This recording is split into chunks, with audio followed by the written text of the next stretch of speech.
అమ్మవారిశాలలో దసరా రెండవ రోజు అమ్మవారు దర్శనమిచ్చే అలంకారం ఏమిటంటే శ్రీ రాజరాజేశ్వరి దేవి అలంకారం. రాజరాజేశ్వరి దేవి అనేది పరాశక్తి స్వరూపం, అన్నిటినీ పాలించే తల్లి వంటి రూపం. ఈరోజు అమ్మవారిని ఎరుపు రంగు చీరలో బంగారు కిరీటంతో సువాసన గల పుష్పాలతో అలంకరిస్తారు. చేతులలో పాశం, అంకుశం, పుష్పధనస్సు, పంచబాణాలు ధరించి అమ్మవారు సకల లోకాన్ని నియంత్రించే శక్తిని సూచిస్తారు. శ్రీ రాజరాజేశ్వరి దేవి అనేది త్రిపురా సుందరి దేవి రూపమే.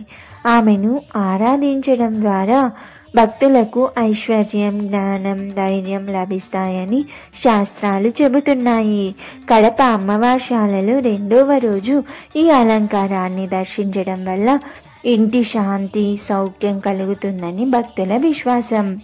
అలాగే ఈరోజు అమ్మవారిని శ్రీ చక్రాధిష్టాత్రి దేవిగా భావించి పూజిస్తారు. ఇలా దసరా రెండవ రోజు అమ్మవారు రాజరాజేశ్వరి దేవి అలంకారంలో దర్శనమిచ్చి భక్తులపై జ్ఞానం, శక్తి, ఐశ్వర్యం కటాక్షాలు కురిపిస్తారు. ఓం శ్రీమాత్రే నమః.